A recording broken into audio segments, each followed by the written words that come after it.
web at cgibusinesssolutions.com.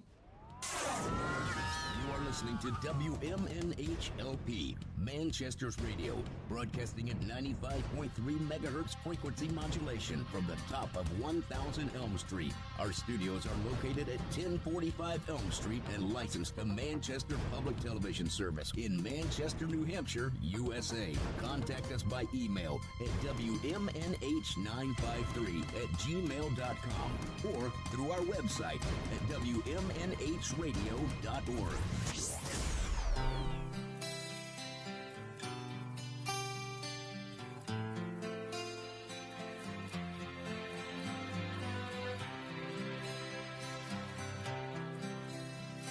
I'm lying alone with my thumbs on my phone, tweeting all night till it hurts.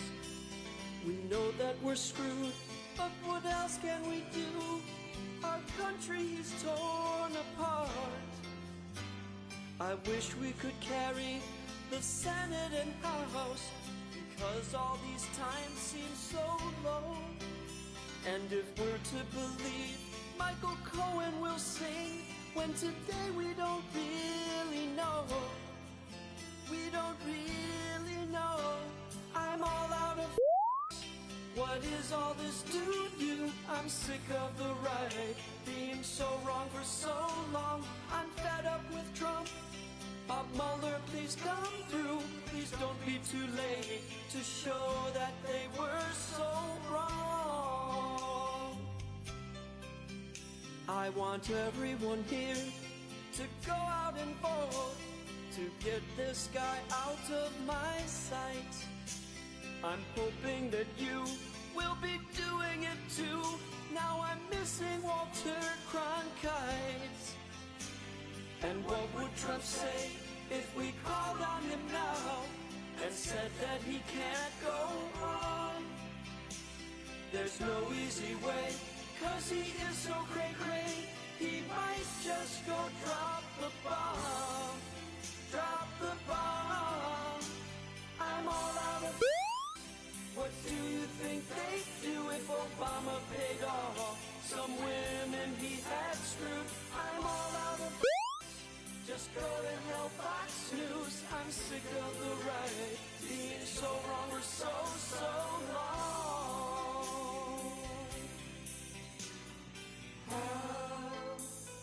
What were you thinking of? What were you thinking of? How could you be so dumb? What were you thinking of?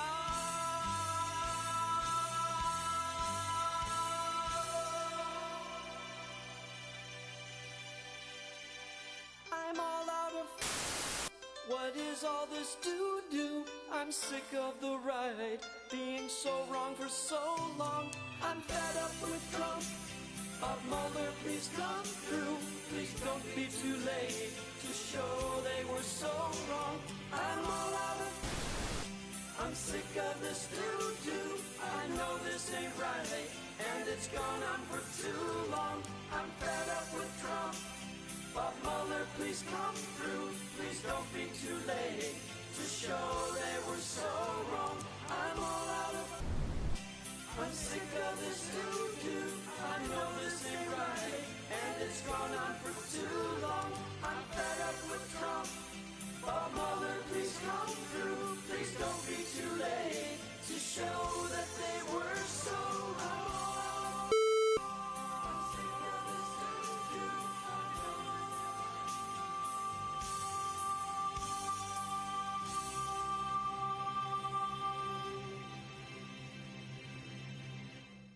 You're not a nice person.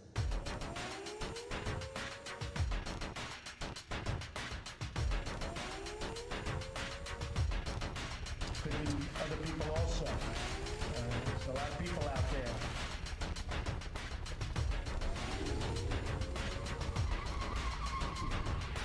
You're really a special guy.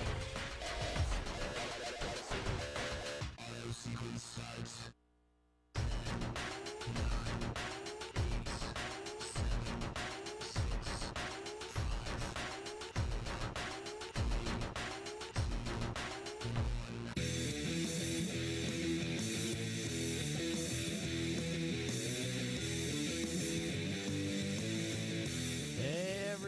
welcome. It's that time again. Matt Connarton, Unleashed in the Afternoon. We are live on WMNH 95.3 FM, emanating from a rainy and wet downtown Manchester. I didn't know it was supposed to rain today. Also didn't know it was supposed to be this hot today. I went out earlier. It was like 96 degrees or something. I thought we were finally supposed to get a break from the heat. Not that I really mind. But, yes, so here we are on WMNH 95.3. Of course, you can also stream at WMNHradio.org. You can watch on Channel 97 Comcast if you're in the Manchester area. And, of course, via Facebook on the Matt Connarton Unleashed Facebook page. Hello to Ed Murphy, whom I already see in the Facebook live chat, which is one of the ways that you can communicate with us. Oh, I also see Brett Goodson. Hello, Brett. You can communicate with us via the Facebook live chat during the show, but better still, so that I and all of us get to hear your dulcet tones. It's funny that I get really hoarse on the using that phrase, dulcet tones. 603-250-6007, 603-250-6007. Anytime in the next 118 minutes. Actually, a little less than that even. Yeah, I'm a little bit hoarse. I was getting a little hoarse yesterday. I actually feel better though than I did yesterday.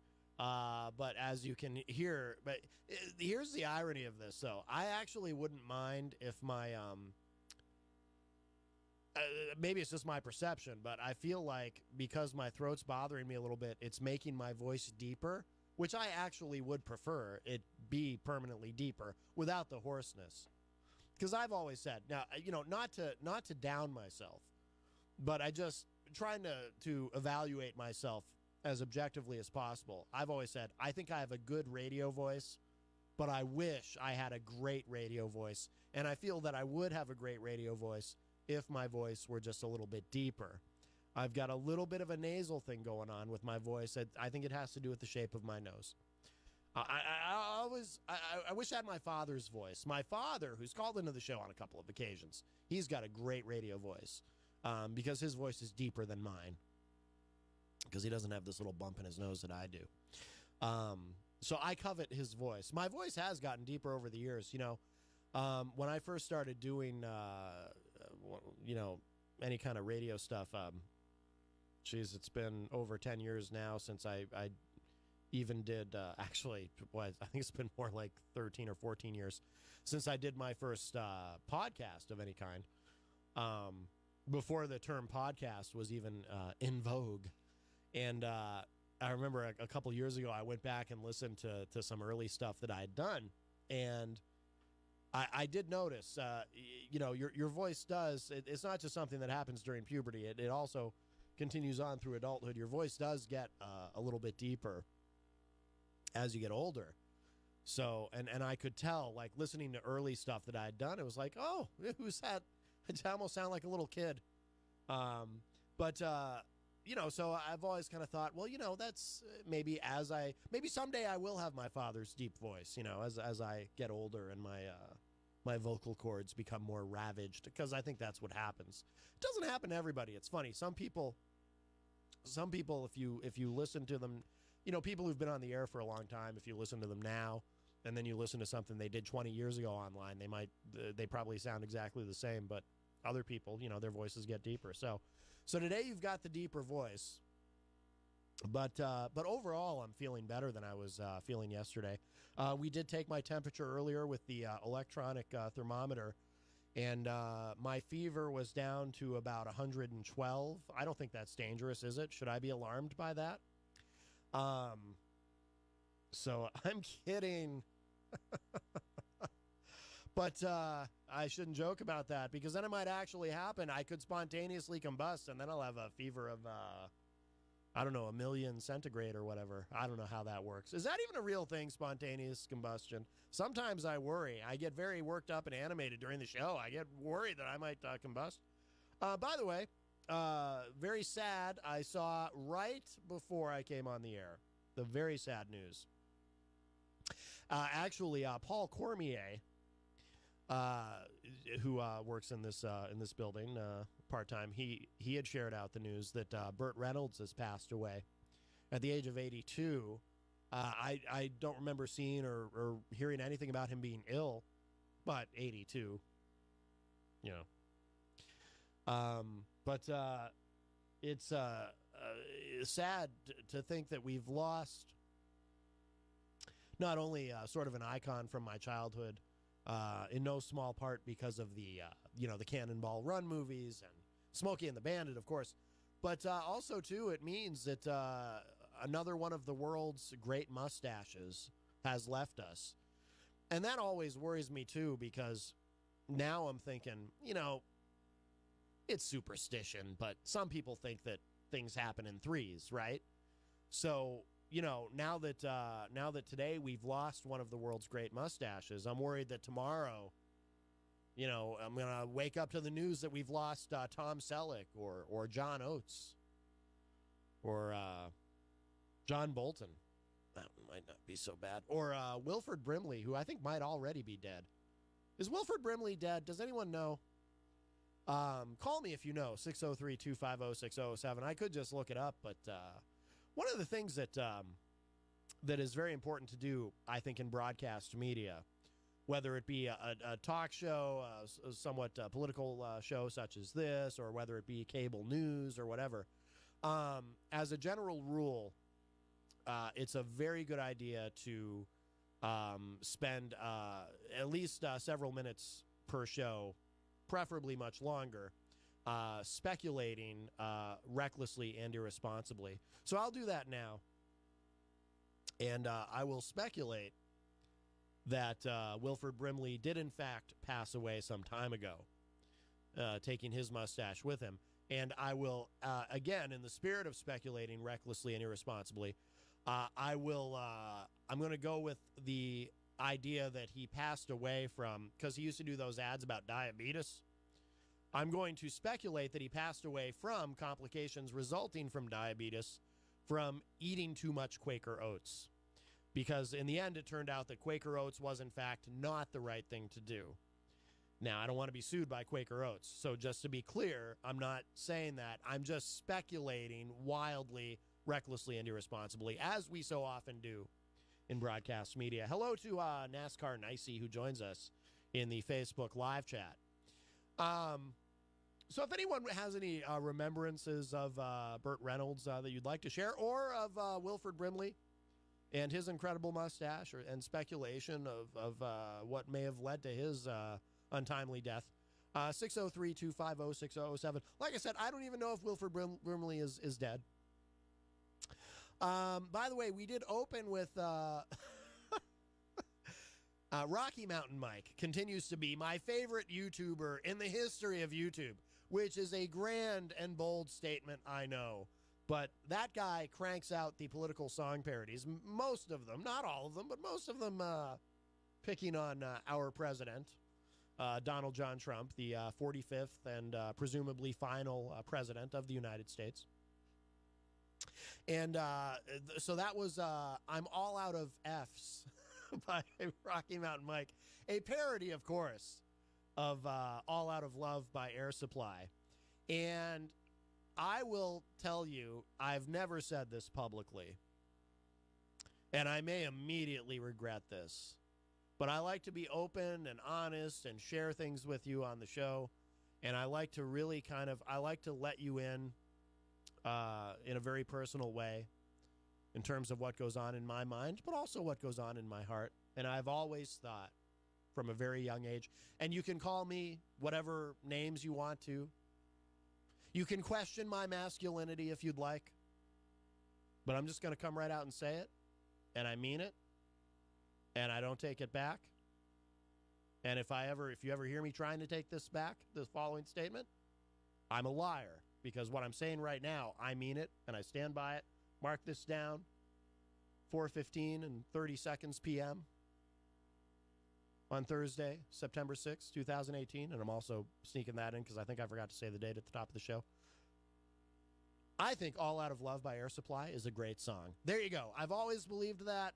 I would never have had the nerve to tell my friends that growing up when I was a little kid or in high school, but I think that's a great song. Also, as long as we're going there, kind of the same genre, that sort of light rock genre, Baby Come Back by Player, I think is a great song. There you go. I said it. I put it out there. Do with that what you will. Judge me as you wish. Judge me as you wish. But I say that all in honor of Burt Reynolds and his passing, and what any of that has to do with Burt Reynolds or his iconic mustache. Honestly, I have no idea. But it's just how I feel. I'm just, it's what's in my heart. So obviously, a lot going on. Yesterday was quite the day of breaking news during the program, as I believe they say on the BBC. And I can tell you that, Chris Rose has messaged me, the great Chris Rose. Wilford Brimley is still alive, apparently. Wilford Brimley has not succumbed to diabetes caused by Quaker Oats not so much being the right thing to do. Again, though, like I said, not to be superstitious, but they say things happen in threes. I will not be shocked, and I hope, forgive me. Again, if you're just joining us, my throat's been bothering me. Hence all of a sudden I sound like Peter Brady during the episode where he's, going through the change with his voice of the Brady Bunch. But I hope that I don't wake up to the news tomorrow that Wilford Brimley has passed away and that we've lost yet another iconic mustache. And then the next day after that, on Saturday, we find out that we've lost John Oates. I mean, don't get me wrong. If we have to lose either Darryl Hall or John Oates, I vote for John Oates, and I think we can all agree with that. Nothing against John Oates, but, Darryl Hall really is kind of the star of the whole thing, that whole Hall & Oates thing. I love Hall & Oates. I grew up loving Hall & Oates. I'm such a Hall & Oates fan, I even, as difficult as it was, found a way, speaking of opening up my heart to all of you, I even found it in my own heart to forgive them. And this is not an easy thing to forgive them for. I forgave them for titling one of their early albums, Whole Oats. To many people, that's unforgivable, but I forgive them for that. It was a terrible decision. There's no reason for Hall & Oates to release an album called Whole Oats, and I'm quite certain that both Darryl and John, if they could go back in time, they might reassess that particular decision. But they did it. You can't take it back, just as I can't take back my confessions that I think All Out of Love by Air Supply is a great song. And so it is what it is. That's how much of a Hall & Oates fan I am. I can overlook, get my voice is cracking, I can overlook the whole Oates debacle. So, but we must discuss. So yesterday, we were talking about the Kavanaugh hearings, which obviously was happening in real time, and then the breaking news about this op-ed in the New York Times. Now, we must discuss, because I have a theory of who it was, but I did not figure it out on my own. I could not take credit. My theory is based on someone else's theory that I simply agree with. Someone far wiser than I came up with an excellent theory as to who wrote the anonymous op-ed in the New York Times. So we'll talk about that, and there's all this, can you imagine what's going on in the White House right now? Now, I know there are some of you who will say, Matt, why do we, there's so many important issues to discuss. There's so many substantive things going on. Why do we have to spend our time on this palace intrigue and all this kind of stuff going on in the White House? In the end, it really doesn't mean anything. Why do we have to be bothered with all this? And I have a very simple answer for you. Because I love it. I love the palace intrigue. I think it's fascinating. And I just eat it up. Now, what that says about me, I'm not exactly sure. Probably nothing terribly positive. But, yes, we must spend time on this. We must. Because I want to share with you whom I think it is. who wrote the op-ed. And again, I didn't come up with this conclusion, someone else did, but I agree with it. National Security Advisor Dan Coates. I think it was Dan Coates. Now, there's no way to be sure. Could be other people also. There's a lot of people out there. That's a very good point, Mr. President. There are a lot of, but there's not that many people to choose from within the administration. We know it was a senior administration official, right? That's the New York Times. And the New York Times initially said it was a he, referring to this anonymous individual as a he, which they later walked back and said they should not have assigned a gender to this individual. So I don't know if that's because I don't know if I don't know if it actually is a he and they made a mistake and inadvertently revealed that it's a male, or if it's just they meant he in a generic sense, or if someone said, wait a minute, in these politically correct times, everything's gender fluid. We shouldn't even assign gender. So I don't know. But here's why I believe, well, here's what led me to believe it was Dan Coates. Lawrence O'Donnell, he hosts a program called The Last Word with Lawrence O'Donnell on MSNBC. And he laid out very logically, and I'm going to play the audio for you in a moment, which is great because my throat's bothering me, and it'll give me a chance to gulp some water. But Lawrence O'Donnell laid out very logically how he arrived at the conclusion that it's Dan Coates. And I think he's right. And that is, of course, assuming that because what he did on his show is, so he laid out his case for it being Dan Coates, and then he had a panel, and they discussed who else it might be, and some people had alternate theories, and some people agreed with Lawrence. There's also the possibility, by the way, and I'm not going to play that later part. As it is, Lawrence O'Donnell going through everything takes about 10 minutes. But I do want to share it with you because I think it's so, every step of the way it makes so much sense. But another theory that has been floated and was floated on his program is that we may be thinking about this all wrong when we assume that it's one person. I mean, it was written in the first person, right? But if you notice in the op-ed, and I did read it on the air yesterday, and I'm sure most of you have either read it or heard it, in the op-ed, there's a lot of we, there's a group of us together that are trying to stifle some of the president's impulses and frustrate some of what he's trying to do and whatnot, that is harmful. And there's a theory that, William Shakespeare, there's a theory that, well, he may not have been a real person and that he actually was a character invented by this, this conglomerate, this amalgam of people who together wrote these plays and whatnot. There's different theories about that.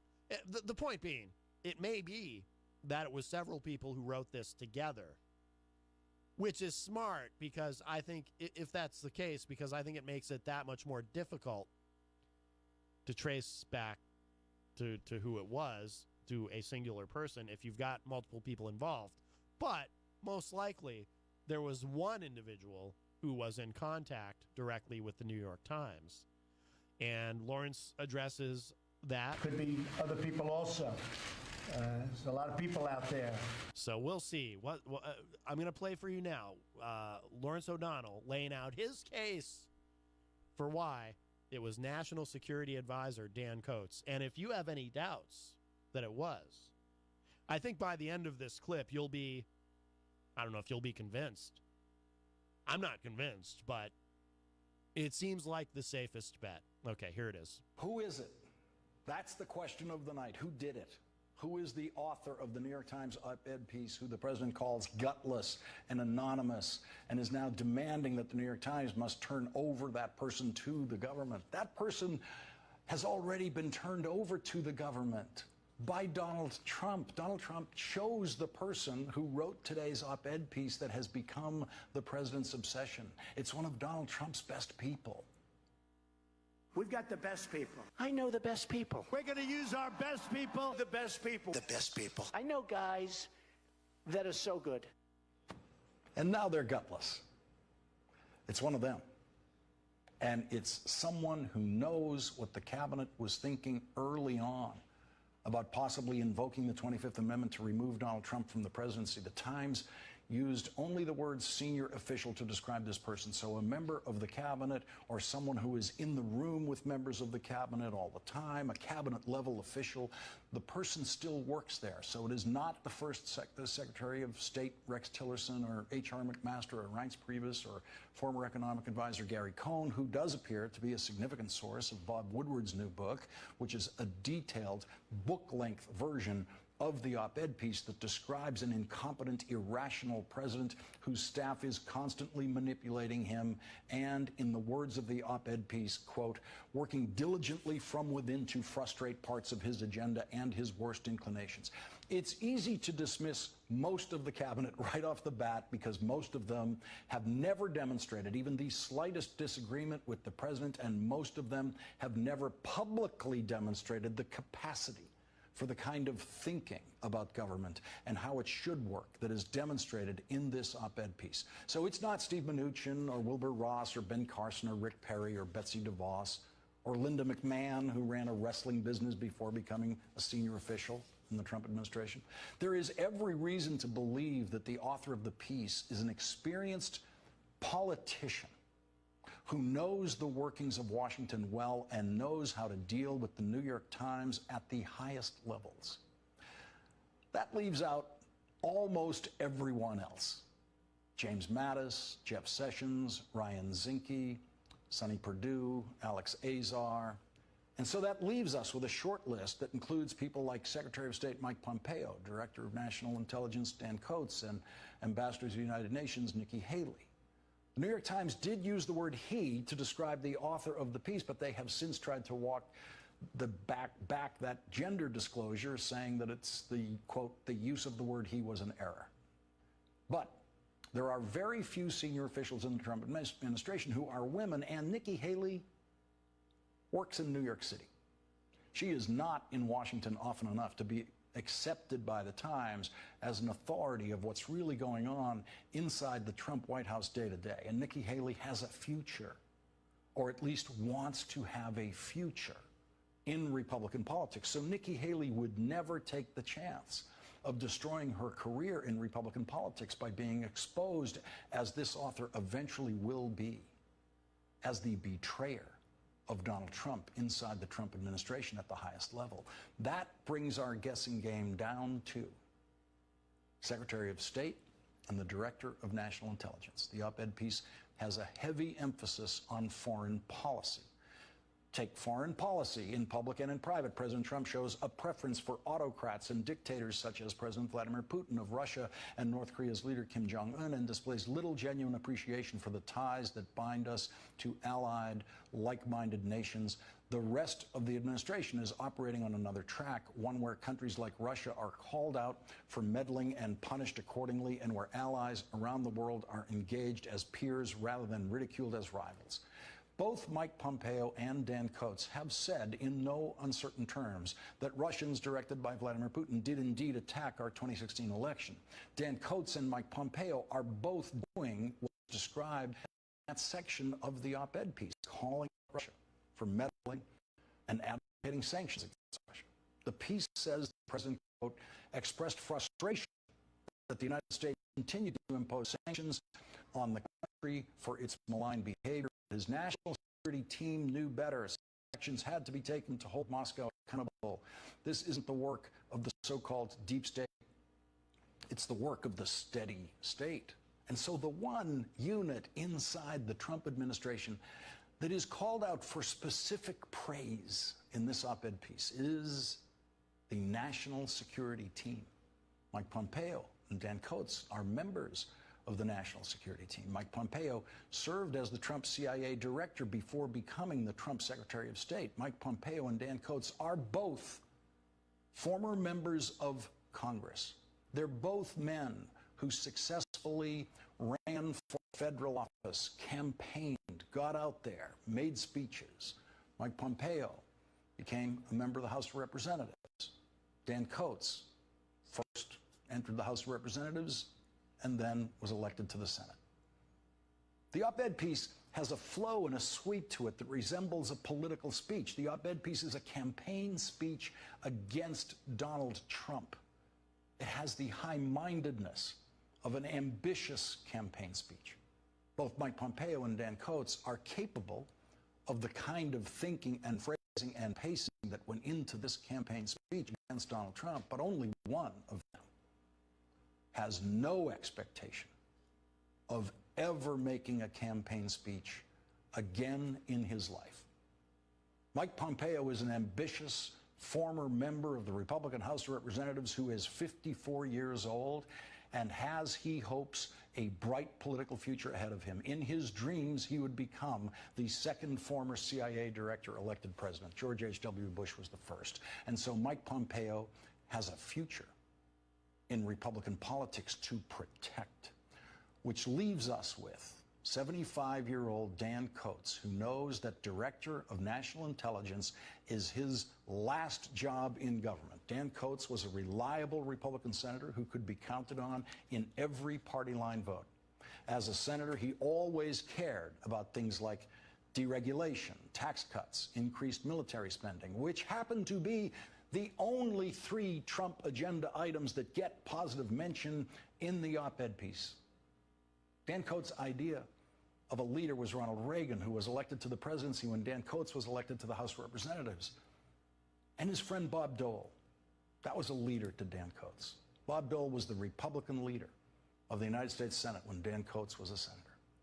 And Dan Coats is the only member of the Trump administration who has ever had public moments like this.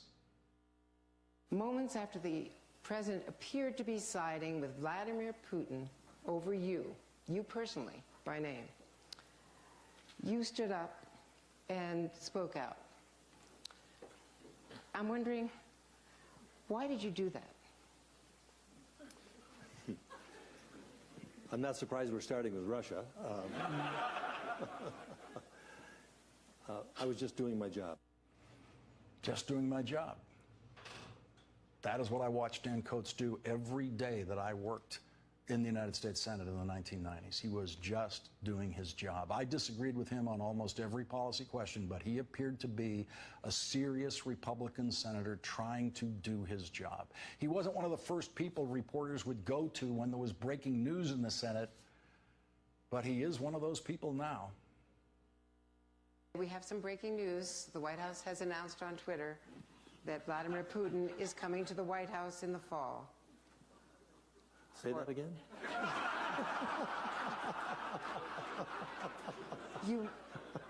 Vladimir Putin coming Did I to hear the... you? Did I hear you? Yeah. Okay. Yeah.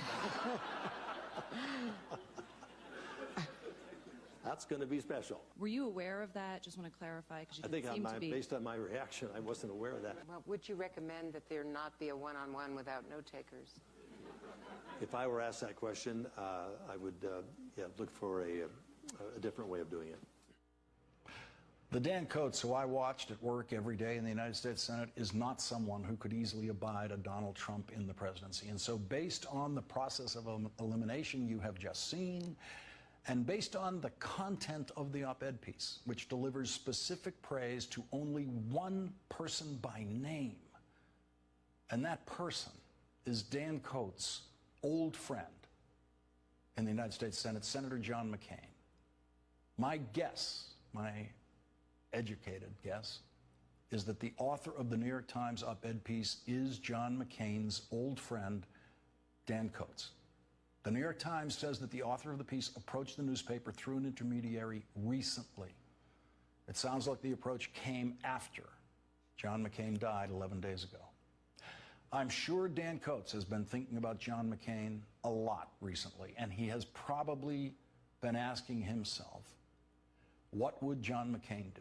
And Dan Coats might have finally decided that what John McCain would do, or what he would want Dan Coats to do, would be to tell the American people the truth of what they needed to know about the President of the United States. I'm wondering, when you watched that in Helsinki, what was your gut reaction watching him validate Vladimir Putin's assessment over yours? Well, my thoughts there were that I believed I needed to correct the record for that, and that this is the job I signed up for, and that was my responsibility. Obviously, I wished he had made a different statement, but I think that now that has been clarified based on his late reactions to this. And so I don't think I want to go any further than that. That was as far as Dan Coates was willing to go publicly 2 months ago. Today, I think maybe Dan Coates went further than that. A lot further.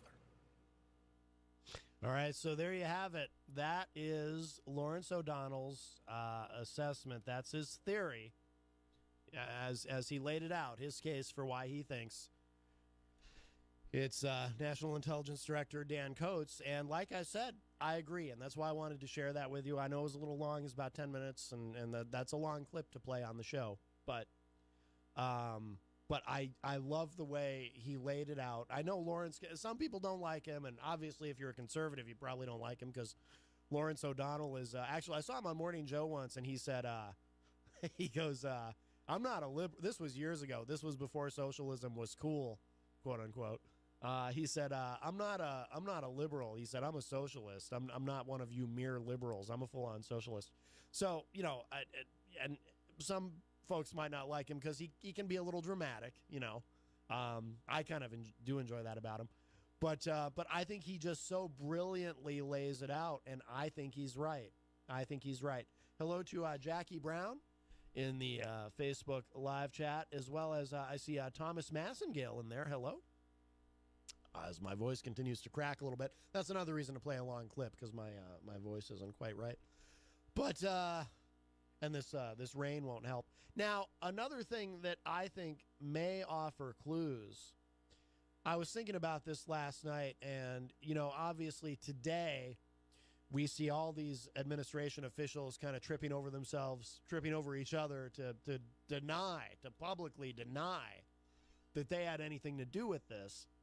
And I thought there may be clues in how they deny that they had anything to do with this. In other words, those who would say, for example, Mike Pompeo, who made it all the way to the main event in the brackets of the sort of the tournament that Lawrence O'Donnell set up. I'm kind of using a wrestling reference because he referred to Linda McMahon as having did you notice, by the way, was that odd to anybody, the way as Lawrence is going through these people, he kind of singles out Linda McMahon, and Linda McMahon, who by the way used to run a wrestling company because she was CEO of WWE.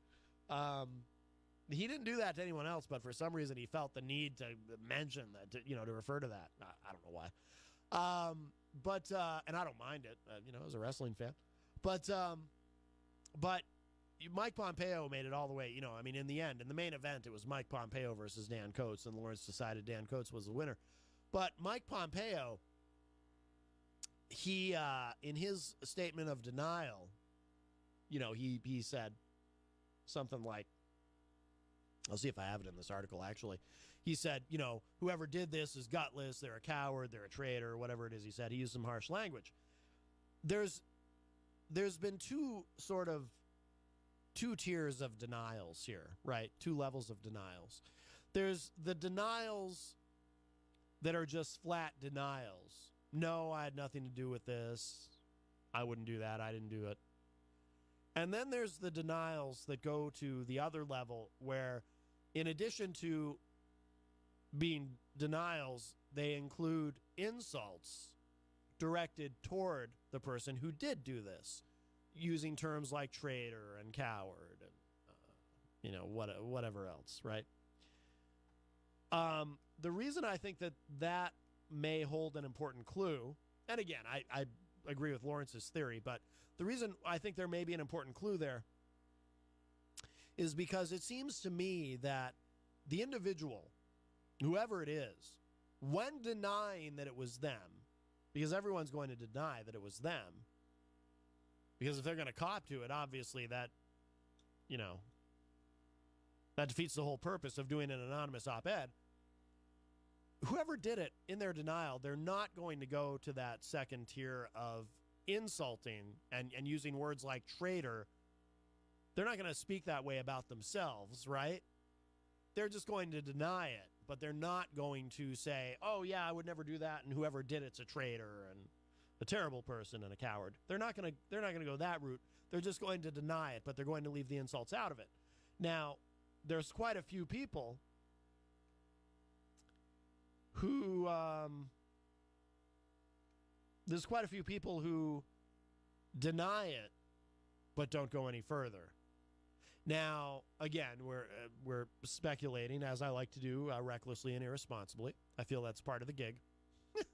But I can't help but wonder. So the people who deny it but don't have any insults toward whoever did this, not only could one of them be the person, but it would seem to me that maybe those who are denying it but not necessarily going out of their way to insult the person who did this, maybe they agree. Because remember, the op-ed said, so the op-ed is presented as though it's written by an individual, and an individual who had contact and arranged this with the New York Times, etc. But there's a lot of we and us in the op-ed, as in there's a group of us who are a part of the resistance, who are trying to thwart Trump, who are trying to frustrate his agenda, who are trying to stifle all the crazy things that he says and tries to do, right? So there may be quite a few people in the administration, assuming you take the op-ed at face value, because, again, the op-ed seems to suggest that there are quite a few people in the administration who actively agree and who are on board with this strategy. There is, let's see, I've got some audio here from CNN talking about denial statements that are being presented to Trump. They're being organized and presented to him, I guess. Trump seething tonight, demanding names as he and the rest of the White House go on a frantic hunt to find the author of the anonymous op-ed, calling him petty, ineffective, and ill-informed. The rampant speculation forcing more than a dozen senior officials to issue statements denying they trashed the president, including the vice president, Mike Pence, who said this today. Well, I think it's a disgrace. Pence calling on the unnamed author to step down immediately. Anyone who would write an anonymous editorial smearing this president, who's provided extraordinary leadership to this country, should not be working for this administration. They ought to do the honorable thing and they ought to resign. It wasn't him. No way he would go that far if it was him. He wouldn't, right? Logically. Because if we later find out that it was him, how's he going to walk that back, what he just said? It's too far. If it were Mike Pence, because one of the early speculations was it was Pence, because, well, for one thing, Pence has a lot to gain, right, from the 25th Amendment being invoked and Trump being booted, because then Pence becomes president, obviously. But also, too, one thing I saw was, the use of the word lodestar, Lodestar, in the op-ed. Not a commonly used word. I don't think I've ever used it until yesterday when I read the op-ed on the air. But apparently that's a word that Mike Pence likes to use in his speeches. So could have been him or someone connected to him. Whoever wrote it talked about Trump's amorality. Pence is of course, a very devout Christian. But I can't believe he would say these things, these very insulting things about the person who did it. If it were him, I think he would be much more careful about what he said. Unless he did it, but he's convinced that the identity of the individual will never be revealed. Now, if you recall, Deep Throat from the Watergate scandal, and some of you youngins might not know this, but Deep Throat, who of course revealed all of this information to Woodward and Bernstein while the Watergate scandal was unfolding, we didn't find out until, maybe 7, 8, 10 years ago, that it was this gentleman, Mark Felt, So we did eventually find out who Deep Throat was. But literally, decades went by before we finally found out and before Mark Felt finally said, yeah, it was me. I think that's how it happened, right? I think he came forward, or someone in his family came forward maybe after he passed away. But I think he was still alive. I think he was still alive, and he came forward and said, yeah, it was me. I'm Deep Throat. But Pence might be banking on, look, I mean, Deep Throat's identity was kept a secret for decades. So, so I'm going to get away with this. And I'm going to get to be president, ultimately, because this will kind of help get that ball rolling. But I don't think he did it. I don't think it was him. As high-ranking officials scrambled to issue emphatic denials that it was them, sources tell CNN aides were printing out their statements and hand-delivering them to Trump while he fumed inside the White House, telling aides he knew there were people out to get him.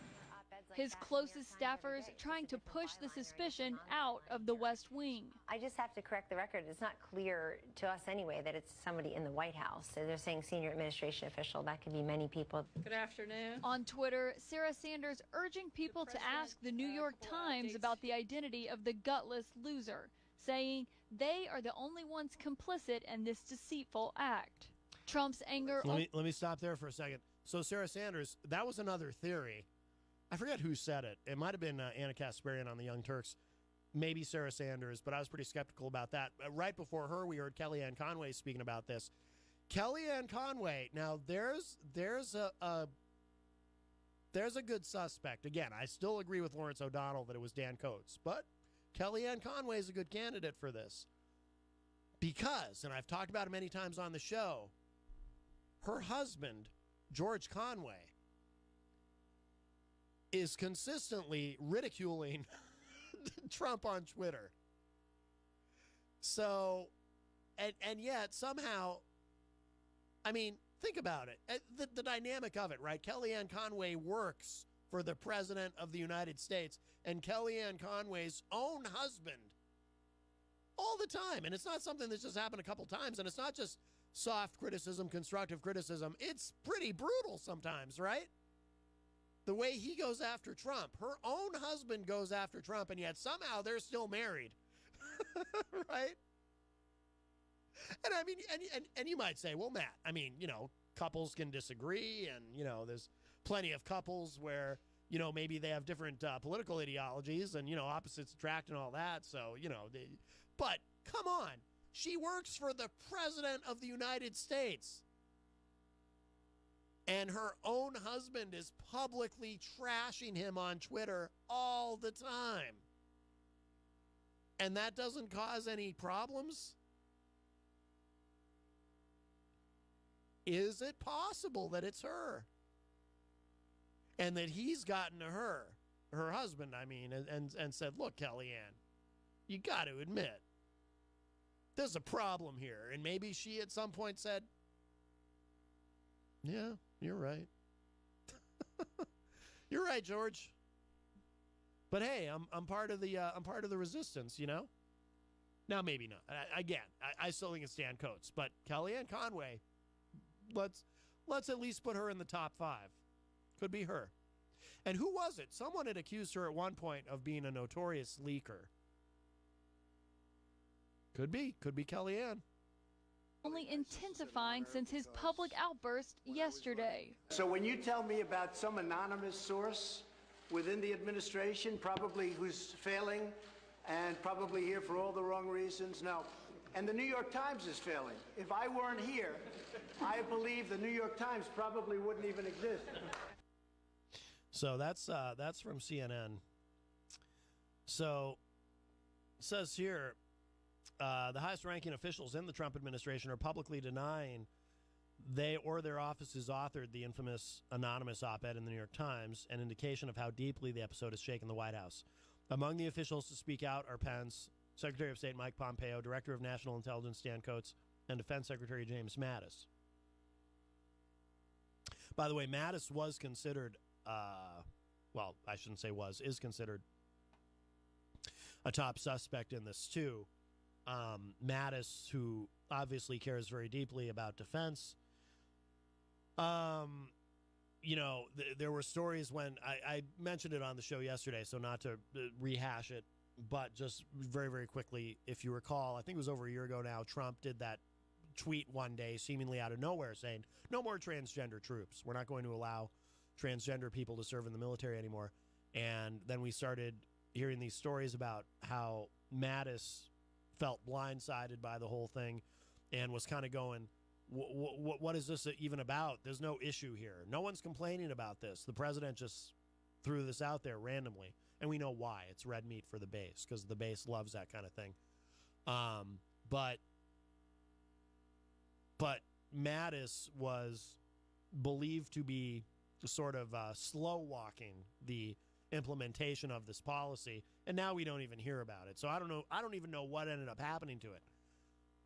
But when you think about what is discussed in the op-ed, the strategy of the resistance from within the White House to frustrate and stall and derail Trump's agenda, wouldn't Mattis's slow walking of implementing the transgender ban be a perfect example of that?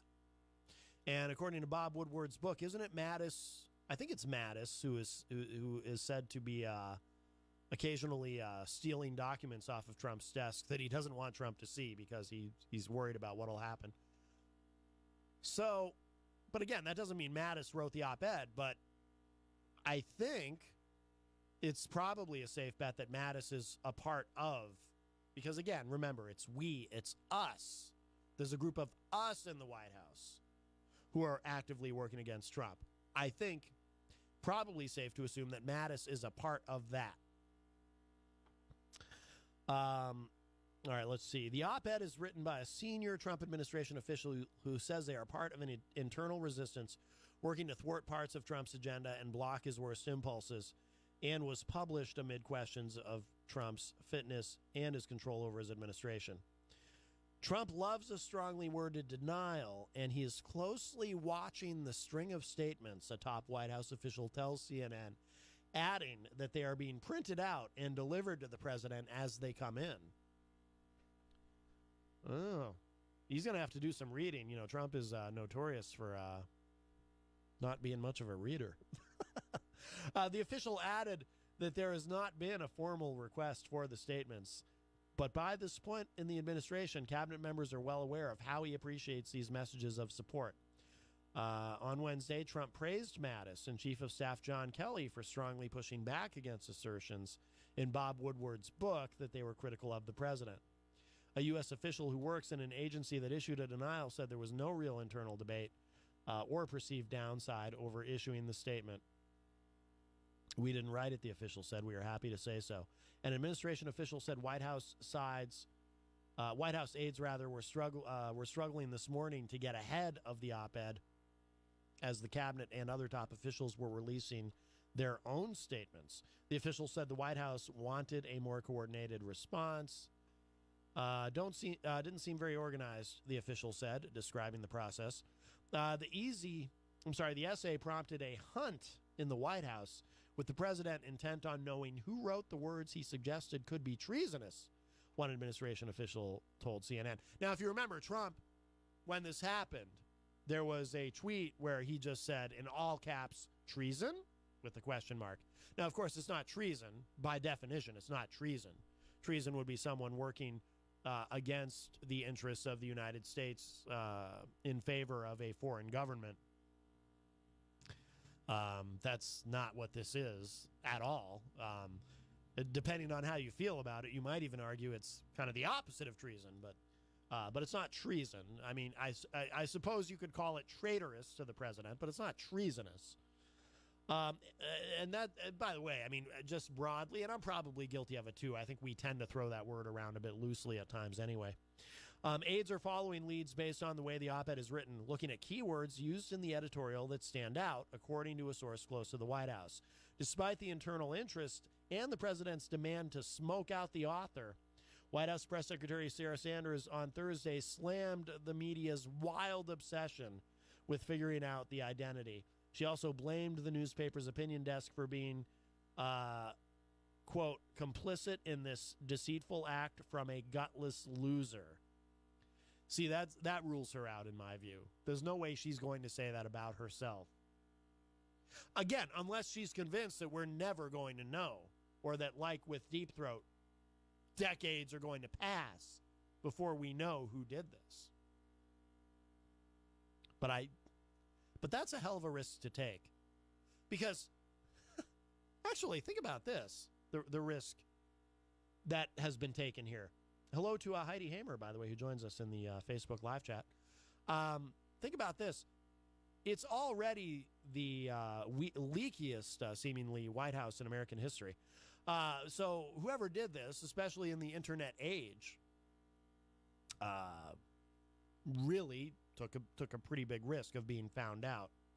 But again, I don't think she would say that about herself. So I don't think it was her.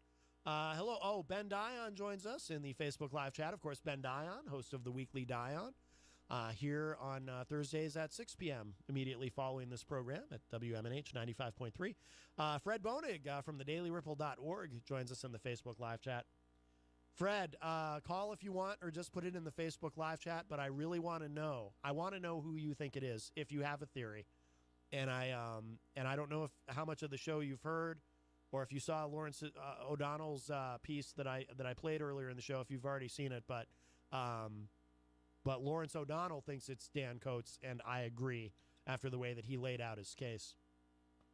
But I'm particularly curious. I'm curious to know what any of you think. But Fred, you're someone who watches these things so closely and obviously writes about them and so forth. I'm particularly interested in your opinion if you think it's Dan Coates or who you think it might be. Aides are following leads based on the way the op-ed is written. Okay, we talked about that. Like I said, that's where some of that suspicion about Mike Pence came from, because he used the word lodestar. Who uses that word, lodestar? Apparently Mike Pence does. Despite the internal interest and the president's demand to smoke out the author, White House Press Secretary Sarah Sanders. Okay, I already read that. Okay, so here's the rest of what she tweeted. Actually, here, I'm going to read you the entire tweet from Sarah Sanders. The media's wild obsession with the identity of the anonymous coward is recklessly tarnishing the reputation of thousands of great Americans who proudly serve our country and work for President Trump. Stop. If you want to know who this gutless loser is, call the opinion desk of the failing NYT at 212-556-1234 and ask them. They are the only ones complicit in this deceitful act. We stand united together and fully support our president, Donald John Trump. Yeah, there's no way it's her if she's going to say something that strongly. I guess it looks like Fred agrees. Fred says Lawrence laid out a good case. Yeah, I think I certainly think so. Let's see. So Pence quickly pushed back, and so did Pompeo. It says, in the wake of the op-ed's publication, speculation arose online that it could be someone in Pence's office or Pence himself who wrote it, given the op-ed's inclusion of the word lodestar and several speeches Pence gave using the unusual term. In the op-ed, actually, isn't there a country band called Lodestar? I'm kidding. It's Lone Star. I'm kidding. It's a joke. In the op-ed, the official also claimed there were early whispers within Trump's cabinet of invoking the 25th Amendment, which would require a majority of cabinet officials to declare to Congress they believe the president is, quote, unable to discharge the powers and duties of his office, unquote, and thus leave the vice president in charge. So Pence's Deputy Chief of Staff and Communications Director, Jared Agan, tweeted this. The vice president puts his name on his op-eds. The @New York Times should be ashamed, and so should the person who wrote the false, illogical, and gutless op-ed. Our office is above such amateur acts. That wasn't Pence. Again, there's no way that kind of verbiage would be used if it were Pence. Taking questions from reporters in India, Pompeo said the op-ed is, quote, not mine. He also suggested, see, it's not Pompeo. Listen to this. He also suggested that the author should quit their job instead of staying to, quote, undermine what President Trump and his administration are trying to do, unquote. If it was him, he would not be saying that. Again, as Lawrence laid out, Pompeo probably wants to be president someday. He's not going to say, he's not going to criticize, right? If it were him, he wouldn't go that far. He would say it was absolutely not mine. He might say something it's reckless and crazy to speculate that it was me, but he's not going to directly insult or criticize the person who wrote it if it was him. The op-ed coincided with details being reported from Woodward's new book, Fear, Trump in the White House, in which I said earlier that Lawrence O'Donnell has a flair for the dramatic sometimes. How about Bob Woodward with that title? I'm not saying it's not an apt title. I'm just saying it is dramatic. Fear, Trump in the White House, in which Mattis is quoted as saying Trump has the understanding of a 5th or 6th grader. Mattis personally denied the quotes attributed to him, saying they were, quote, a product of someone's rich imagination. Asked if Mattis wrote the essay, Pentagon spokesperson Dana White. Dana White works for the Pentagon now? I thought he was with UFC. I'm kidding. It's another joke. We're having a little fun here today. No, obviously it's a different Dana White. Pentagon spokesperson Dana White told CNN, quote, it was not his op-ed. Now, wait a second. Now, see? Now we have one of these denials without the insults. That's all Dana White said. Right before addressing the rumors about another fight with Conor McGregor and Floyd Mayweather. I'm kidding again. No, it's a different Dana White. I mean, silly. But what's missing? No insults. No, oh, whoever did this should step down. Whoever did this is a gutless coward. There's none of that. A simple, it was not his op-ed. That's it. That's all Dana White said. It was not his op-ed. So, from that, again, because one of the purposes of a program like this, obviously, is to speculate recklessly and irresponsibly. From that, I might assume that either Mattis did write it, and that's why there's no, oh, Mattis thinks the person is a traitor and is terrible and should step down. Oh, forgive me. I'm going to have to take a break soon. My throat's really getting to me. Or maybe Mattis didn't write it, but Mattis is a part of, again, in the op-ed, we, us, a group of us who are part of the resistance from within inside the White House. Very plausible. Attorney General Jeff Sessions said, a Justice Department spokesman told CNN that Sessions was not the author. That's it? Nope, he didn't write it. No, whoever did write this is a terrible person and should resign. None of that. Simply that he was not the author. Now, of course, with Sessions, obviously there's a lot of, I'm sure the guy secretly has an intense loathing for Trump, right? Let's see. Treasury Secretary Steve Mnuchin.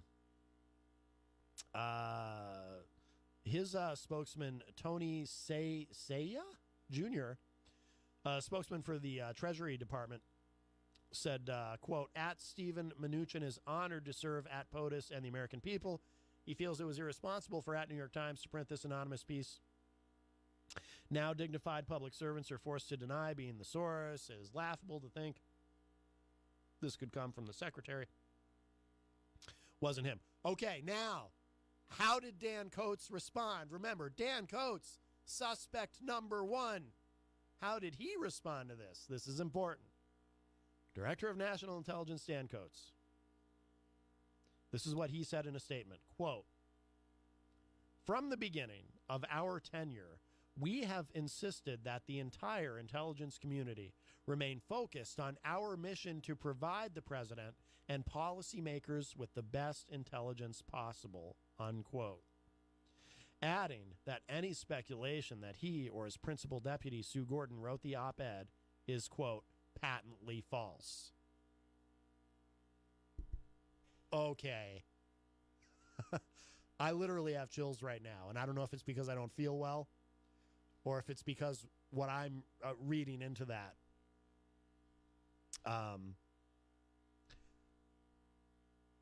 Isn't it interesting that, he's talking about, doesn't that sound similar to language that's in the op-ed? That's what I'm trying to say. I'm having I feel like this is such a pivotal moment in history that I'm almost struggling with the enormity of it. I just feel like from the beginning of our tenure, we have insisted that the entire intelligence community remain focused on our mission to provide the president and policymakers with the best intelligence possible. That paragraph would fit in so well with the rest of the op-ed, the way that's written. And then he said, speculation that he or Sue Gordon, his principal deputy, wrote it is patently false. Again, what's missing from that? There's no, oh, whoever wrote it's a bad guy. Whoever wrote it's a traitor and should resign. And nope, none of that. Zero criticism of the individual who wrote this. But I'm telling you, I won't read the whole thing a third time, but that, from the beginning of our tenure, that sounds like it came right out of the op-ed. I think it's him, and I think he wants us to know it's him. I think that's a clue. I think that's intentional. I think he wants us to know it's him without us knowing it's him. Because if we know for sure, then Trump knows for sure. But more than ever, after reading that, I think it's Dan Coates. Could be other people also. There's a lot of people out there. There's a few more of these. We should... Homeland Security Secretary Kirstjen Nielsen. I'm always thrown whenever I see her name in print. Of all the ways I've seen to spell the name Kirsten or Kristen or different similar names, I've never seen it spelled quite the way. It's just weird. It's not a criticism, but it just throws me every time I see it. It's like, what is? Oh yes, it's okay. So this is her statement. Secretary Nielsen, or actually this is from hey, how come so many of these statements, by the way, if these people are so upset about this op-ed and feel that there's been this terrible, traitorous act, why is it? Again, my voice is cracking. Forgive me. Why? I sound like Screech from Saved by the Bell. There's a reference for you. Why is it that if they feel so strongly about this, that they're not just making the statements themselves? I mean, they could make a statement directly to the media, like Sarah Huckabee Sanders did. Said they've got their press secretaries doing this and that. I definitely need to take a break soon. My throat's killing me. But she said this. Her press secretary spokesman, the spokesman for the agency, that's what it is, Tyler Holton, said this. Secretary Nielsen is focused on leading the men and women of DHS and protecting the homeland. God, I hate that word, homeland. I've always hated that. I don't want to get sidetracked, but not writing anonymous and false opinion pieces for the New York Times. These types of political attacks are beneath the secretary and the department's mission, unquote. Okay, definitely wasn't her. I can't even imagine this. Did somebody wake him up? Department of Housing and Urban Development Secretary Ben Carson. This is his denial. HUD spokesman Rafi Williams. Really? Rafi? Could you take that person seriously? If you had to, I don't know. Is it Rafi or Rafi? I've never been sure. Well, let's go with Rafi. Rafi Williams told CNN that Carson didn't write the op-ed and also denied writing the piece himself. Williams said he has not gone around asking other officials in the department, but doubts it would be someone else at HUD. U.S. Ambassador to the UN, Nikki Haley. Now, this is interesting. Now, it's not her. We know it's not her because she works in New York, because she's ambassador to the UN. That's where the UN is. She's not in the White House every day, so it wouldn't make sense for it to be her. But, is she a part of, again, remember in the op-ed, we, us, is she a part of the group that is trying to stifle and frustrate Trump's agenda? Well, here's her response.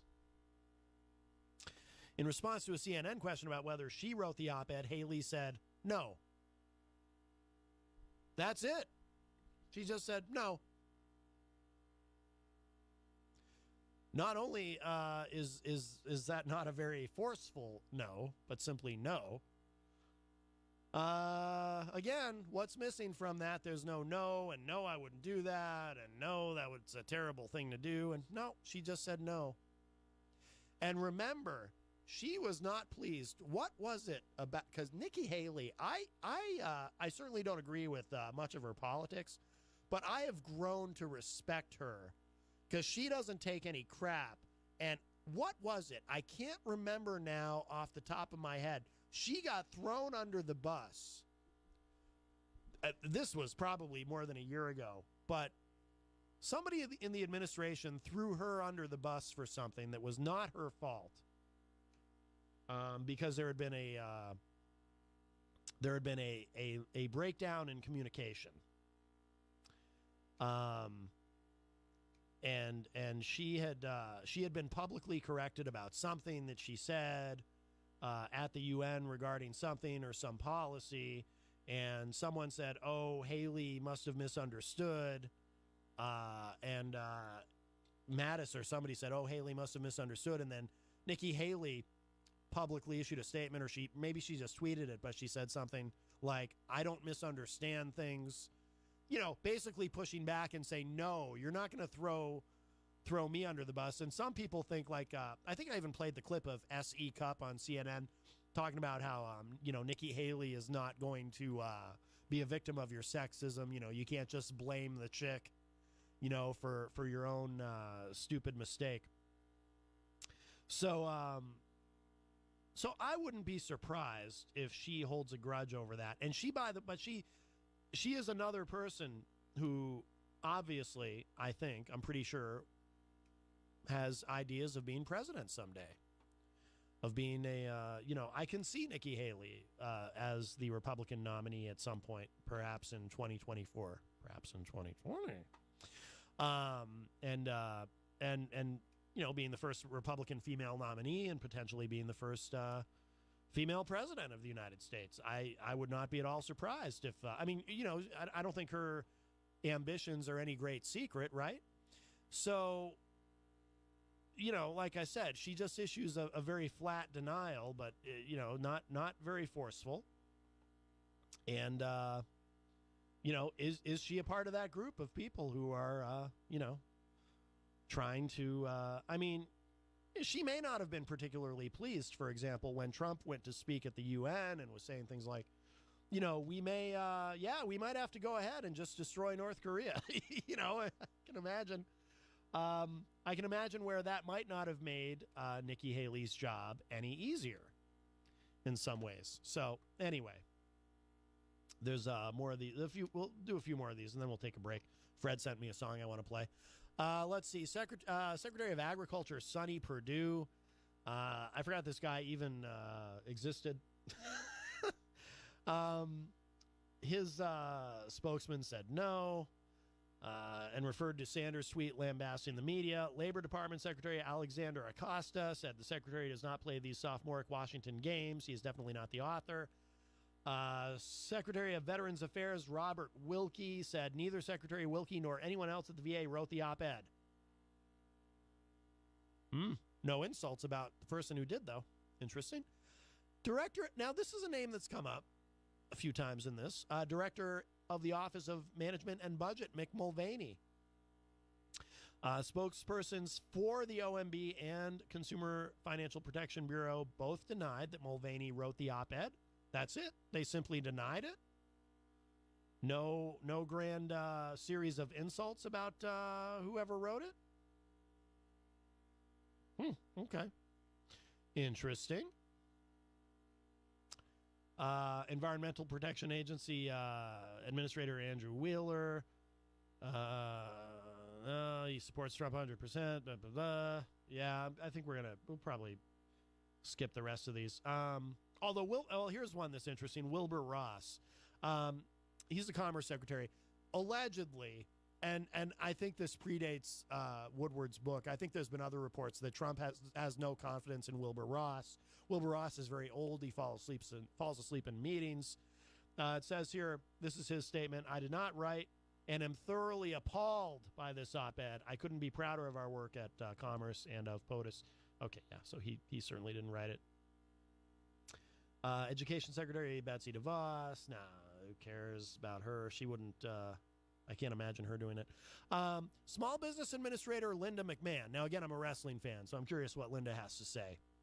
Quote, I'm not the author of the anonymous at New York Times op-ed. At Real Donald Trump has a clear governing vision for the country, and his record of results is remarkable.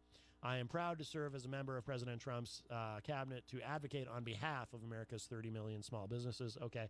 One more here. And this is another name that's come up. Ryan Zinke, Interior Secretary. No, he did not, a spokeswoman told CNN when asked if Zinke authored the op-ed. No, he did not. A very simple, flat statement. No big, no big series of insults about whoever did it. Just a very simple no, he did not. Interesting. Hello to Peter White, who joins us in the Facebook live chat. So we're going to take a break. I got to give my voice a rest, gulp some water, and so forth. I'm going to play this song. Fred, I don't know who the artist is on this. For some reason, it's not coming up. The song is called Traderland that Fred Bonig from the Daily Ripple sent me. Probably pretty appropriate for today. But Fred, let me know who this is, because I don't know why, but for some reason it's not. When I open the file, it doesn't tell me who the... I don't know why. Anyway, we'll go ahead and play this. Oh, what's he saying? Oh. Nathan. Oh, now I lost the... I opened the wrong window there. It's Nathan somebody. I'll figure it out. All right, let's just go ahead and play it. And the Dions are here, so we'll chat with them too in a moment. But here, take a listen to this, and I'll be back in a couple minutes with more Matt Connarton, Unleashed in the Afternoon. We are live on WMNH 95.3 FM.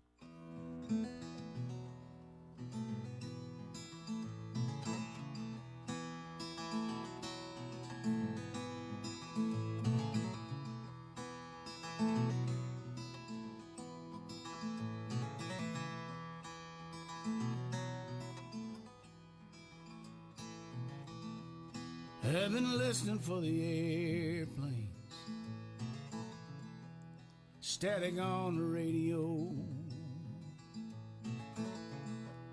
That ain't no way to live a life. You gotta live the life you know in Traderland. Don't count days before hours. Don't count hours before minutes. Don't count minutes before seconds. No. Don't count anything at all in Traderland. We shall be free. We shall be free. We shall be free. I know we shall be free in Traderland.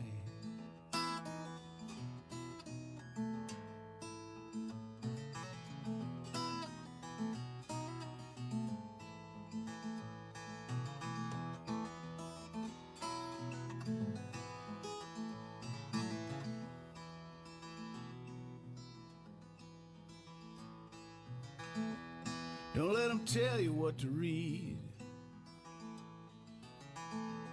Don't let them tell you what to say. Don't let them tell you who to love. Don't let them tell you who to save in Traderland. Don't let them tell you where to live. Don't let them tell you who to fear. Don't let them tell you anything at all. Don't believe a single thing you hear in Traderland. We shall be free. We shall be be free. We shall be free. I know we shall be free in Trader Land. In one nation under man, no wall can ever stand against all our love. All our love.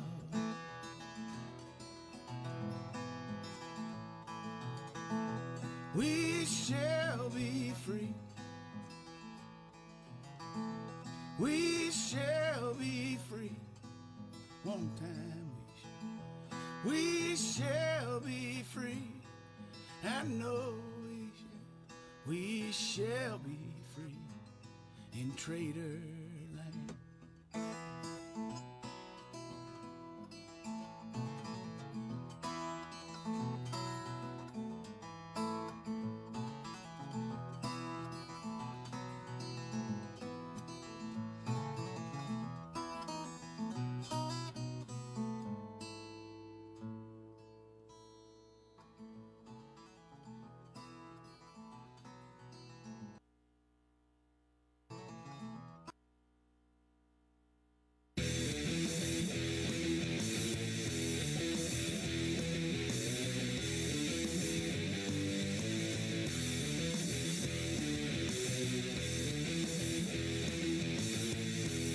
I'm not sure what happened at the end of the song there. It's like my computer went bonkers. Hey, everybody, welcome back. It's Matt Connarton, Unleashed in the Afternoon. We are live on WMNH 95.3 FM, emanating from downtown Manchester, New Hampshire. And in the studio with us, the Dions are here, Ben Dion and Darryl Dion. How are you guys? Good, how are you? Good. So, excellent. You got any theories? Theories of... oh, you know. I have no idea what's going on. You know. Who the guy is. Who is that guy? I do have a theory, actually. All right, let's hear it. What's your theory? I think it's John Kelly. Do you? And I think we're not going to find that out for a few years, but I think it was him. I kind of hope it's him, just because it's a high-profile name. I mean, it probably isn't. It probably is someone very lower on the AIDS list that might have some access to the president, but I think it's I hope it's John Kelly. It'd be kind of funny. Yeah, what do you think? I think it could be John Kelly. Yeah. Well, I think initially they were running this Mike Pence thing as well.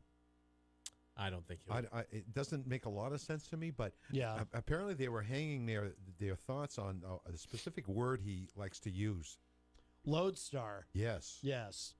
Which is not a word you hear all the time. Not at all. Is that well known that he uses that term a lot? Yes. Apparently, yeah. It could be a plant, too. I mean, if they know he uses that word, it's to throw him off. And I don't think Mike Pence would do that. He doesn't seem like the guy to question the establishment that he's a part of. Yeah. Right. I don't think he would do that. Yeah, no, I agree. Plus, he made a statement that, I forget exactly what he said, but he made a statement indicating that he didn't think much of the actions of whoever wrote it. And my theory is that whoever did it isn't going to go out of their way to insult, for the sake of their own political future. Right. That's why I think it's got to be someone who, I don't know if you guys heard earlier, but I played audio of Lawrence O'Donnell, who laid out a very thoughtful case that it's Dan Coates, National Intelligence Director. That's interesting. Yeah, and I actually agree with Could be other people also. There's a lot of people out there. I think it's Dan Coates because there's a lot of people out there. Yeah, we know that, Mr. Trump. That's right. Yes. Because so Lawrence, one of the things that he concluded was that whoever it was, obviously, foreign policy is very important to him. Right. Dan Coates kind of, contradicted Trump publicly about, because after Putin's joint press conference with Trump and Trump saying, well, I don't know why it would be Russia, which he later walked back. Dan Coates was, when being interviewed by Andrea Mitchell, said pretty, strongly that no, it's Russia and whatnot, and he felt he had to correct the record. And Dan Coates, a former congressman, and the Lawrence points out that the op-ed is written like a campaign piece, like a campaign speech. Right. You know. Oh yeah, definitely. And that whoever wrote it is probably someone who has nothing to lose politically in case they are ever caught. Dan Coates, he's 75 years old. This is probably his last job in government. Right. Well, we could call it his last hurrah. Yes, his last rodeo. So I just like that's a good theory, though. I mean, someone that doesn't have much to lose. Yep. They're not going to run for political office. Yeah. Or maybe they are on the Republican side, too. It could be someone that maybe is looking to do that. Right. And they're trying to, I think the more the theme was they're not against what his agenda was. It was more right. Where he's not doing, he's not accomplishing the things we want to accomplish. So not according to Trump. According to Trump, he's accomplished everything. Well, I mean, seriously. Yeah. Oh, yeah. The economy. You can't go by that. Jobs. I mean, the job market was on its way up even before he was elected. Oh yeah. So you can't hang his hat on that. You can't. Yeah. He didn't affect that. It was on its way up. Anyone that knows, I mean, I teach economics, so right. Yeah. He's not fooling you, Ben. No one.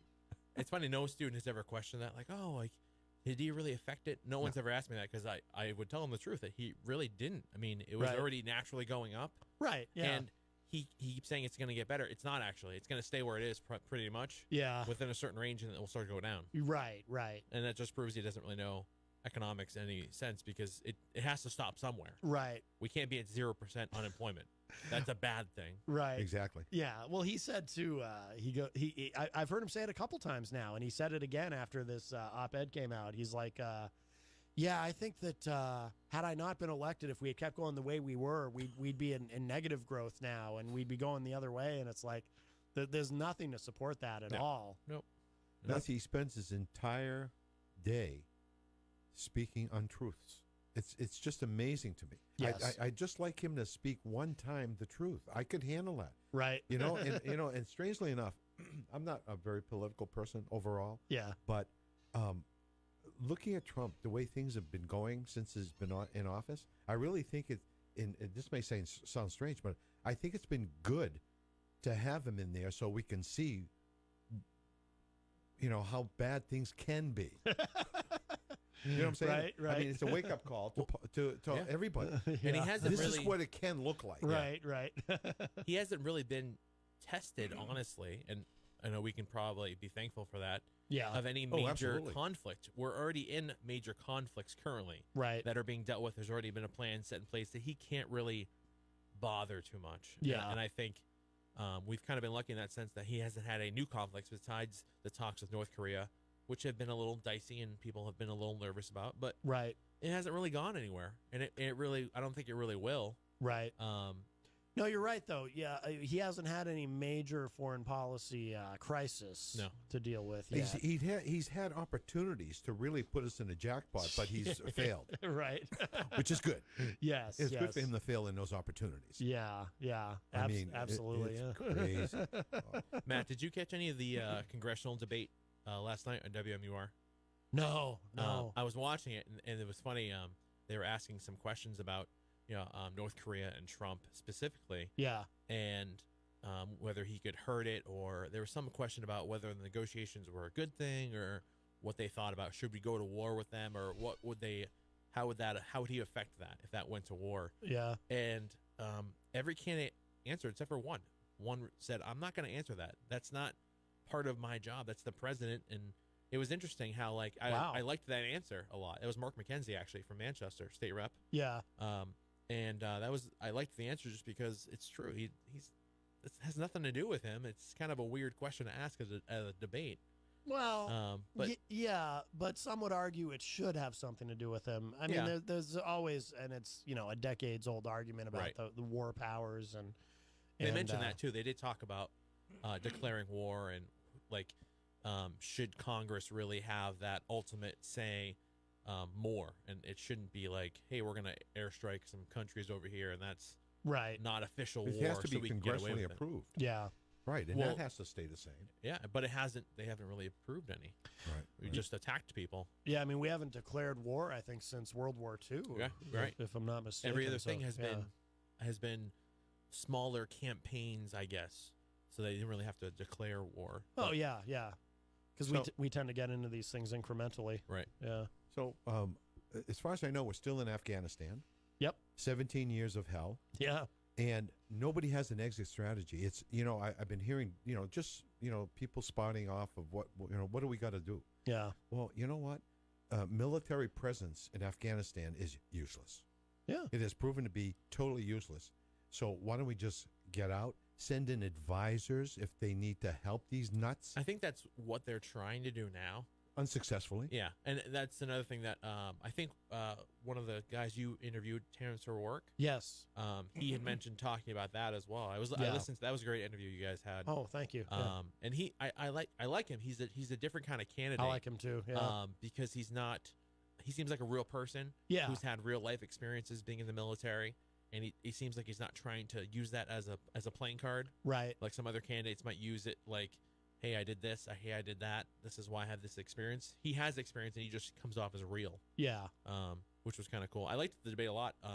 If you get a chance to watch it, the rerun.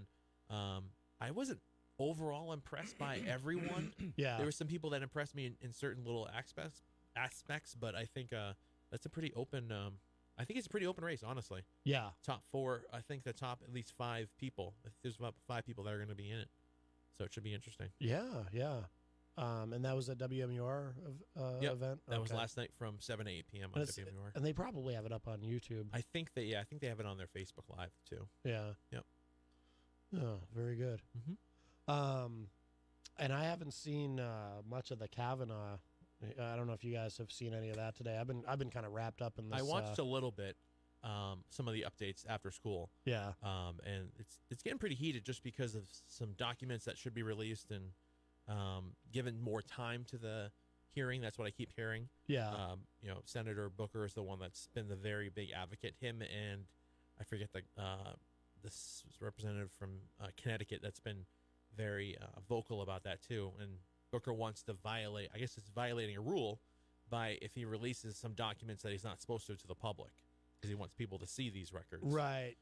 Yeah. Didn't Chuck Grassley scold him about that? Or- Yeah. Yeah. But I don't know if he's going to release them or not, or it's definitely been interesting. It's funny because they argue right in front of, they're kind of like arguing about these documents right in front of Kavanaugh. Right. And right. Kavanaugh just kind of sits there and just waits, and then they ask him some more questions. It's interesting. That is funny to think of it that way. You're right. Yeah. How bad did it get the first day of the hearings when they had to escort his kids out the door?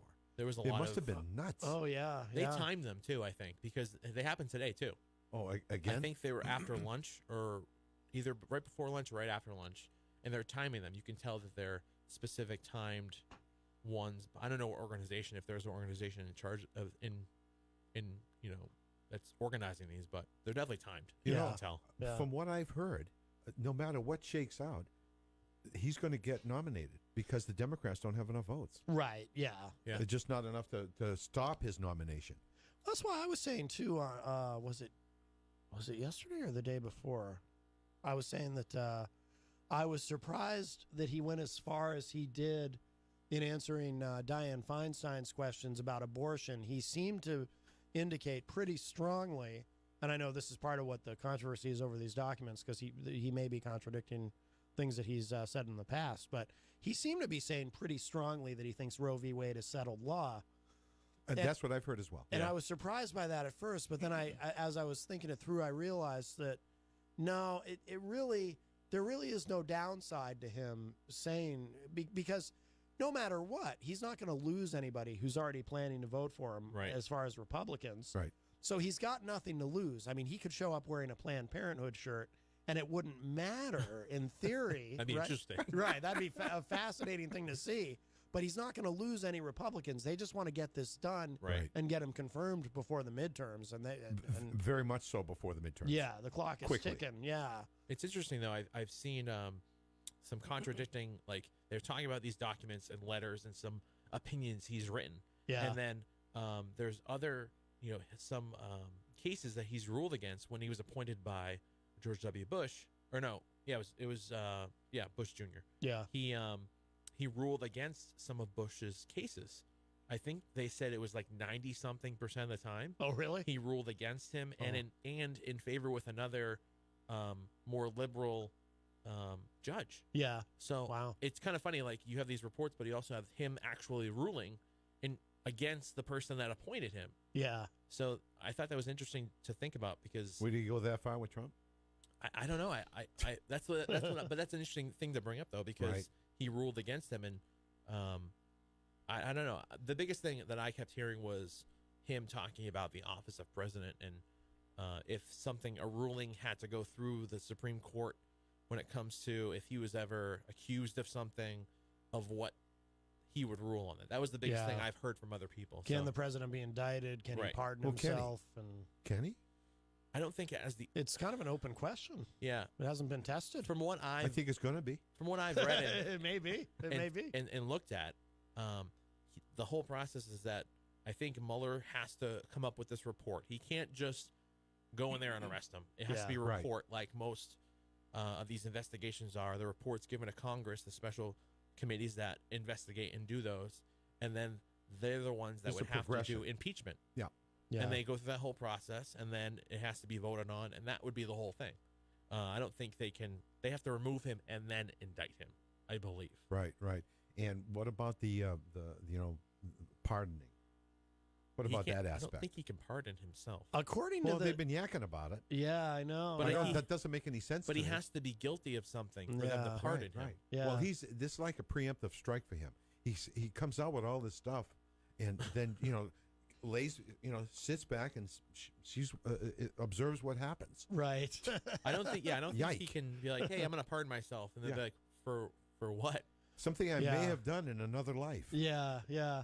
Well, I know the Justice Department website says that a president cannot, which is contrary to what I thought. Maybe I should have paid more attention in civics class growing up. I'd always thought that a president could pardon himself, but I also had always thought that a president could pardon anyone for anything, and I didn't realize until Trump that as vast as the president's pardon power is, that he can't pardon someone for, it has to be federal crimes. Right. And I didn't know that until Trump. I mean, I guess it turns out, he can't, which puts him in jeopardy with the state of New York. And that's why I've been saying it's not going to be Robert Mueller. This is my prediction. It's not going to be Robert Mueller that ultimately brings him down. It's going to be Barbara Underwood, the Attorney General of the state of New York, because they have their own investigation they're doing into his charity, the Trump Foundation, and all the... Where's the money going? All the self-dealing. Yeah, I guess it was a bunch of money spent on... do you guys remember a number of years ago he had that some sort of spat with somebody in Florida over the height of a flagpole? No. And he ended up having to pay a fine to the city because his flagpole was too high or something. And well, he ended up in these documents that were leaked out. It turns out that he paid the fine with money from the charity, and of course, that's not shocking, right? It's not. Why would it come out of his own pocket? Right? I mean, really? Exactly. He's got all this loot all over the place. Yeah. I know, Yike. right? Yike. So I guess he couldn't spare that $1,000. Yeah, really. So it's so that's self-dealing. That's obviously highly illegal.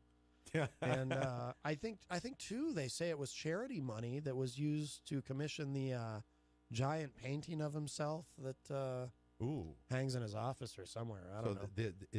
There's a painting of himself that actually exists? There is. Wow. Yeah. That's got to be scary. For him. For all of us. I know. What if he looks at it one day and it's like some sort of Dorian Gray effect, and he's just like, "Oh no!" He just leaps out a window. Tragic. I'm not wishing that. I'm just saying it's kind of a funny visual. Yeah. So that's what I think. And that won't just bring him down either. If my theory is correct, I mean not the entire Trump family. Tiffany may turn out to have been the smartest of them all. She kind of stayed. She's been pretty much in the background. Yeah. Her and Barron, I think. Ivanka, Jared, they're going to have some issues. Yeah. They should all be wearing jumpsuits soon. They very well may be. That would be a great new reality show, wow. wouldn't it? That's funny. If they want to get back into that. What's that show business. with the orange thing? Orange is the New Black? Yeah. Yeah. This is it. They're going to fit right in. That's You've never seen that show. No, I've never seen. You should. I admit. I don't think you should see that show. Probably not. I don't think you'd like Probably that not. show. Does that mean that I don't know what it means? So I'll stay away. Okay. I've never seen it either. We did I've have seen- a sad yeah, note it's sad note in the news today. I got to mention my buddy Burt Reynolds. Sadly, Well, yeah, another great mustache has left really, us. I was hoping you wouldn't say great actor. No, He's doing a couple of decent roles. I think Deliverance was pretty much at the top of his The Longest Yard. of the Longest Yard. Yeah. The original. But he was playing And he's in himself he was in that. the new one too. Right, as with Adam Sandler. Well, Yeah. it wasn't a cameo. He had a decent role in it. He was. I think they just played it as he was the character from the original one. I think that he was still there. I don't know. That was my impression too. I think so, haven't, yeah. I haven't seen it, but that was my impression. I'm yeah. pretty sure that's the case. I forgot. I He haven't seen it made in a while. enjoyable movies. Yeah. Yes, I like the Cannonball Run series and Smokey and the Bandit and all that. Yeah, I saw Smoking. I saw some. Just going through some stations the other day, and Sally Field. They dated. He dated. What's her name? The singer. Dolly Parton. No, well, that I think perhaps as well, but she had a show on TV. Diane. I want to say Diane. She's a singer. Oh, she's old time. Dinah Shore. Oh, She dated him, and then he ended up marrying Lonnie Anderson. I forgot about that. Yeah, I had also forgotten about it. And they had a son. Oh, that's right. Because Yeah. I used to see them when I was a kid. I would see them on the cover of these magazines, like People Magazine and stuff. They were a beautiful couple. Forgot about that. Yeah. Yeah, I think they were. I want to say they were married maybe 6 years. They had a son. I think his name is Quinton.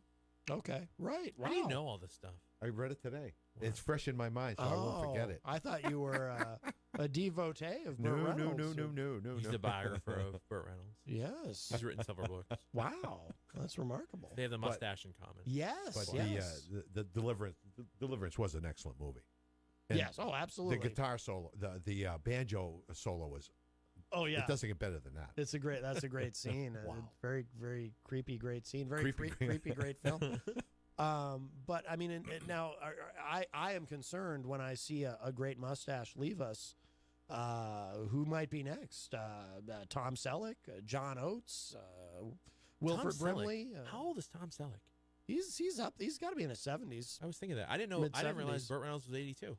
Yeah, I didn't either. I didn't realize he was that old. Yeah. Yeah, he's been around a while. I wasn't surprised about that. But Selleck, I think he might be in his 70s. I think he might be right about that. Yeah.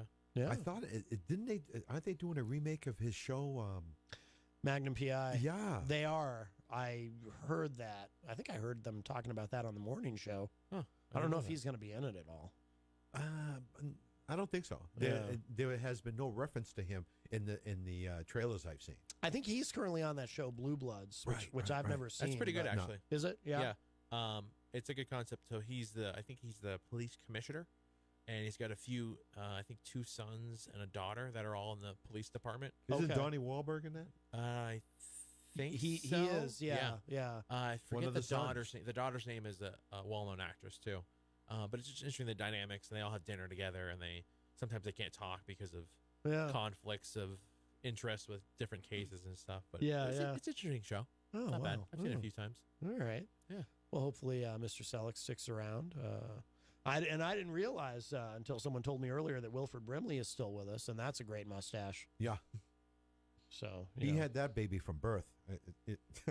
Oh, I'm pretty sure. It just seems that way. You know? Yeah, which must have been terrifying for his parents. My goodness. I think the first movie I remember him was Cocoon. Oh wow, yeah. Well, he used to do those ads about diabetes. He'd say diabetes, Right. and the Quaker Oats ads, and I always thought it'd be funny if it turned out that Quaker Oats gives you diabetes. Nah. I mean, it wouldn't be funny, but it'd be kind of funny. Be a little funny. Yeah. Be a little funny. It turns out Quaker Oats really wasn't the right thing to do. You don't realize what ad you're watching. Right. Yeah, it could be very, very troubling. Yeah. So, and of course, John Oates, who no longer has the mustache, but He shaved it? yeah. Oh yeah, John That's Oates. John Oates from Hall & Oates. Yeah, of course, yes. He hasn't had a mustache in a long time. Does Darryl Hall still have that show on MTV? Oh, it wasn't on MTV. I know the show you're talking about, Live at Darryl's House. Yeah, Oh, yeah. that was Was it not- on MTV? No, it VH1. Maybe? it started out strictly online. Palladium, something like that.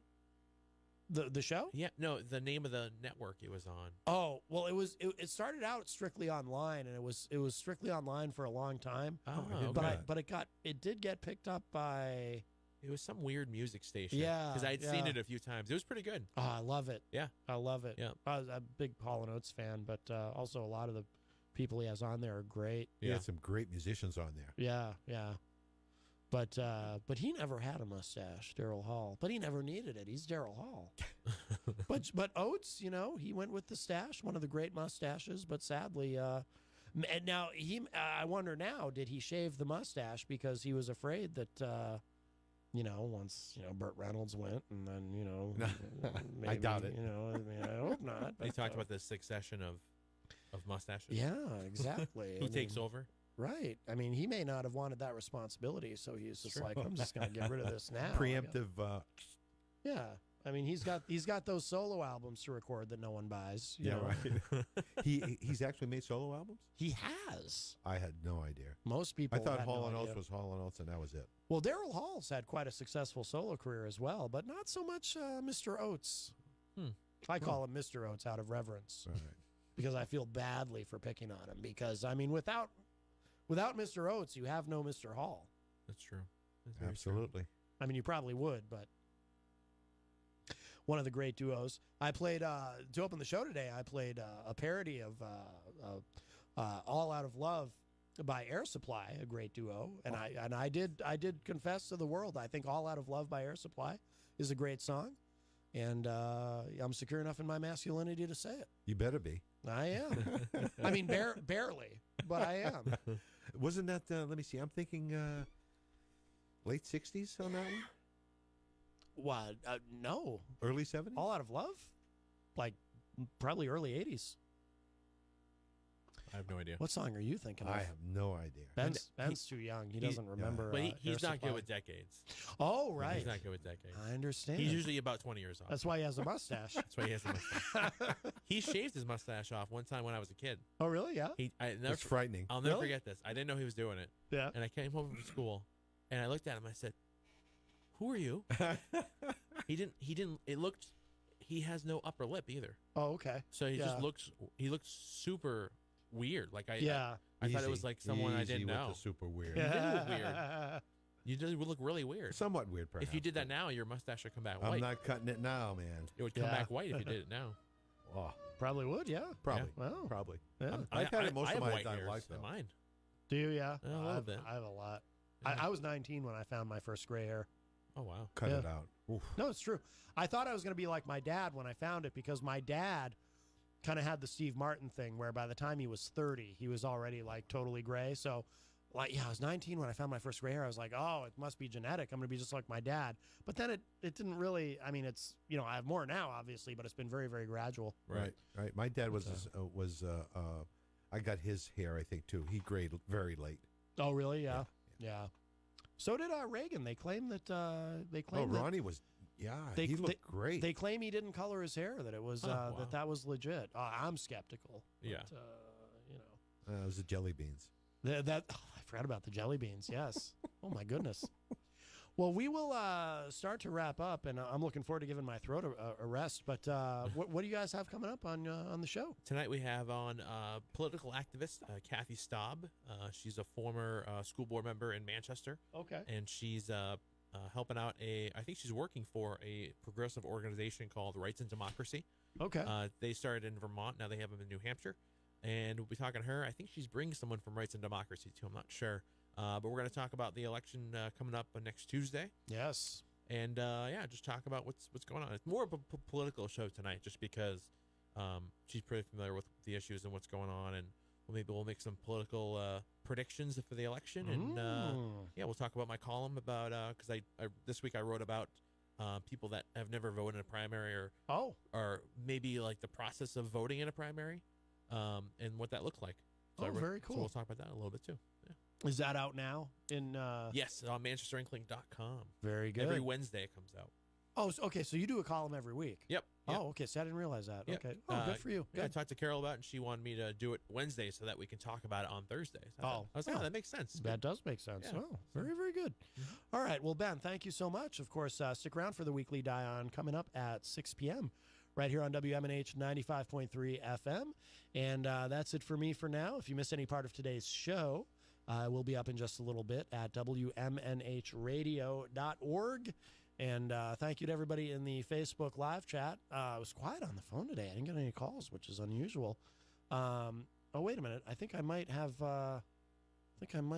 one last minute call here. Oh, hello, guys. Oh, sorry, Eric. We're out of time. All right, so that's not everyone will get the joke, but Ben appreciated that. All right, so we're out of here, or I'm out of here. Stick around for Ben and Darryl, and I will talk at y'all a little bit later. Bye, everybody.